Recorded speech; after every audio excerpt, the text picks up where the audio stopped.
Assalamualaikum everyone. So a very important topic is going to be discussed, that is long QT syndrome और जो टोर्साइडस D points में भी patient को precipitate कर देता है या ले जाता है. ठीक है, इसको आपने अच्छे से समझना और याद रखना है.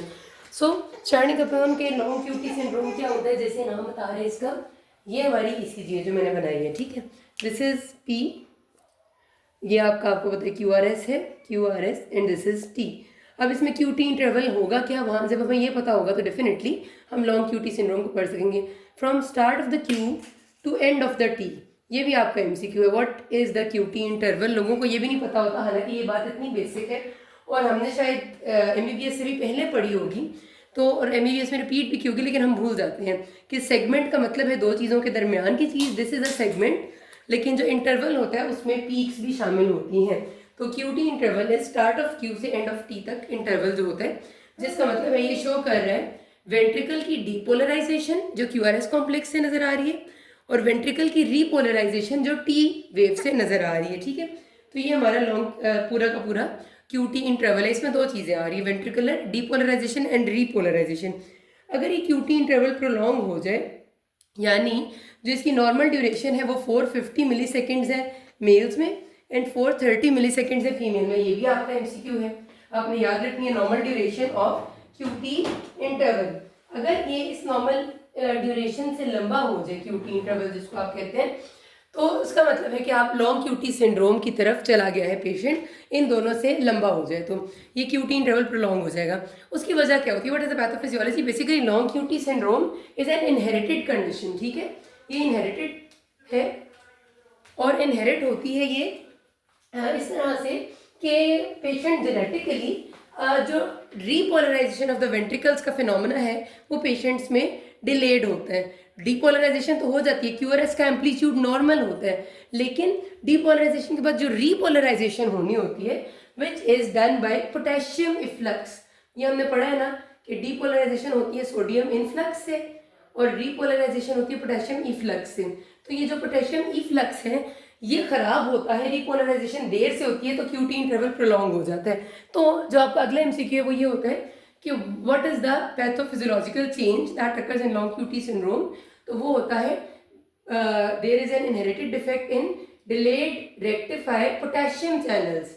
साफ पता चल रहा है. आप खुद से भी अगर सोचें कि QT इंटरवल है, उसमें डीपोलराइजेशन और रीपोलराइजेशन हो रही है, लंबा हो गया यानी रीपोलराइजेशन देर से हो रही है, रीपोलराइजेशन होती पोटेशियम की वजह से है, तो definitely there is a problem in potassium delayed rectified potassium channel. ये आपका अगला MCQ आ गया, गौर से सुनते जाएगा, बहुत सारे MCQs हैं. अब अगली जो बहुत इंपॉर्टेंट चीज़ है वो ये है कि कॉजेज क्या क्या हैं इसके.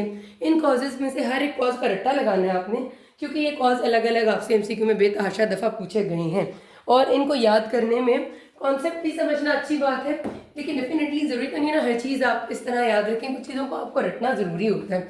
जिस तरह जेनेटिक कॉजेज हैं, एक है जेवेल लैंग नाइल्सन सिंड्रोम और दूसरा है रोमानो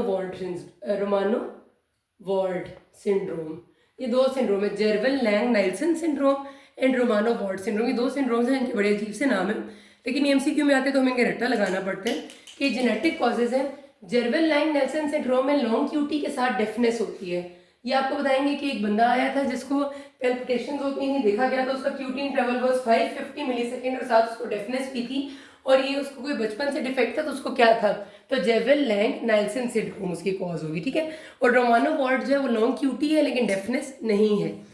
ये तो जेनेटिक कॉजेज हैं आपसे जो MCQ में पूछते हैं. ड्रग्स बहुत ही ज़्यादा ज़रूरी हैं क्योंकि तकरीबन इनमें से हर ड्रग की बारी बारी आई हुई है. पहले आपने याद रखना है एंटी एरिथमिक्स में से कौन से हैं. Class 1A anti एरिथमिक्स. 1A में आपको पता है कि जो पहला बिल्कुल क्लास ऑफ एंटी एरिथमिक्स है वो आ जाएगा. फिर अगली चीज़ है जी सोटालॉल. सिर्फ एक ही बीटा ब्लॉकर है सोटालॉल, बाकी सारे बीटा ब्लॉकर्स नहीं, ओनली सोटालॉल. ये इस वजह से MCQs में बहुत दफ़ा आते हैं. सोटालॉल के बाद अगली चीज़ है अमायोडरॉन. अब कितना इंपॉर्टेंट है ये अमायोडरॉन, कितनी सारी चीज़ों के इलाज में इस्तेमाल होता है, लेकिन इसमें ये QT इंटरवल करने का कॉज है. ये तीन आ गए. फिर आपने आने हैं जो ड्रग्स हैं आपकी मेंटल हेल्थ में इस्तेमाल होने वाले, जिसमें ट्राइसाइक्लिक एंटी डिप्रेसेंट्स हैं, TCAs, SSRI selective serotonin and reuptake inhibitors. ये दो पूरे ग्रुप है और सिटालोप्रैम भी है. ठीक है, इसमें बहुत इंपॉर्टेंट. फिर अगला आ जाता है ग्रुप आपका एक दो एंटीबायोटिक्स का, जिसमें आपने याद रखना है क्लोरोक्वीन, जो आपकी एंटी मलेरियल है। एरिथ्रोमाइसिन, ये एमसीक्यू बहुत ज़्यादा आता है, एरिथ्रोमाइसिन बहुत ज़रूरी याद रखनी है। टर्बिनाफिन एंटी एलर्जिक और एंटी फंगल है, और मेथाडोन ये भी एमसीक्यू में आती है। ये ड्रग्स के नाम है, इनमें से आपको रट्टा ही मारने का एक तरीका है, बार बार पढ़ के मुझे भी याद हो गया, आपको भी हो जाएंगे। फिर कुछ ऐसी कंडीशंस हैं, कुछ ऐसी डिजीजेज हैं जिनमें हो जाते हैं, जिनमें सबसे पहले तो आपने 3 इलेक्ट्रोलाइट्स एब्नॉर्मेलिटी याद रखनी है। हाइपोकैलीमिया यानी पोटेशियम की कमी, हाइपोकैल्सीमिया एंड हाइपोमैग्नीसीमिया। बहुत दफ़ा आते हैं ये एमसीक्यू।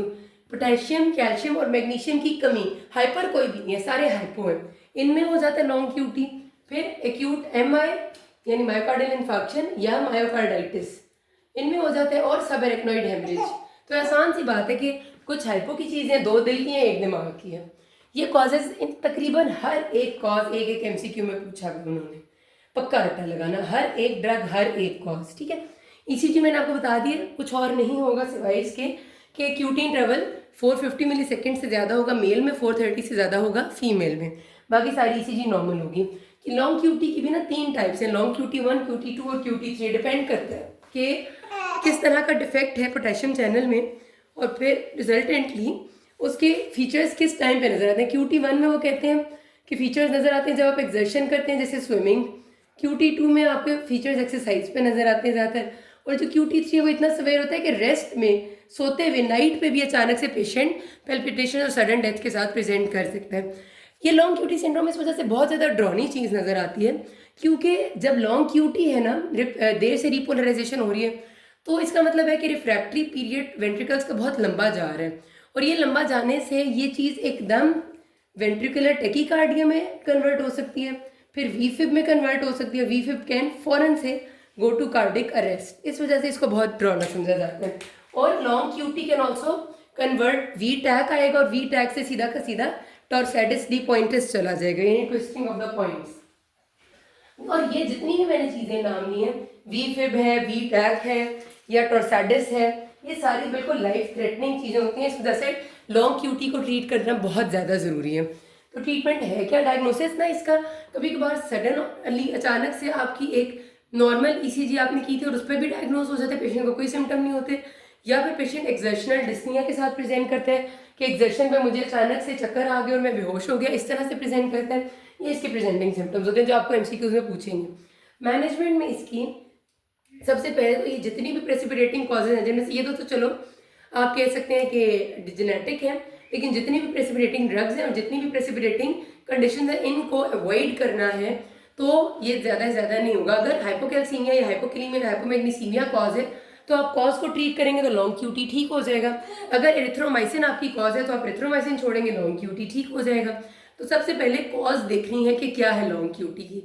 अगर कोई ऐसी कॉज आइडेंटिफाई नहीं हो रही तो the thing which can be given for treatment is beta blockers else then sotalol, ठीक है। Beta blockers are the treatment of long QT syndrome, लेकिन सोटालॉल नहीं देना क्योंकि सोटालॉल करा देता है, वो भी एक बीटा ब्लॉकर है, ये बात याद रखना। थोड़ा बहुत मैकेनिज्म ऑफ एक्शन में फ़र्क हो ही जाता है ना चीज़ों की। और फिर क्या हो सकता है कि अगर बहुत ज़्यादा मसला है, लॉन्ग क्यूटी इतना है कि बार बार पेशेंट प्रॉब्लम्स के साथ आ रहे हैं, तो फिर हमें इम्प्लांटेबल डिफिब्रिलेटर लगाना पड़ेगा, ICD, इम्प्लांटेबल कार्डियोवर्टर डिफिब्रिलेटर, ताकि लॉन्ग क्यूटी ना हो। This all, if you have any questions you can ask me. Thank you.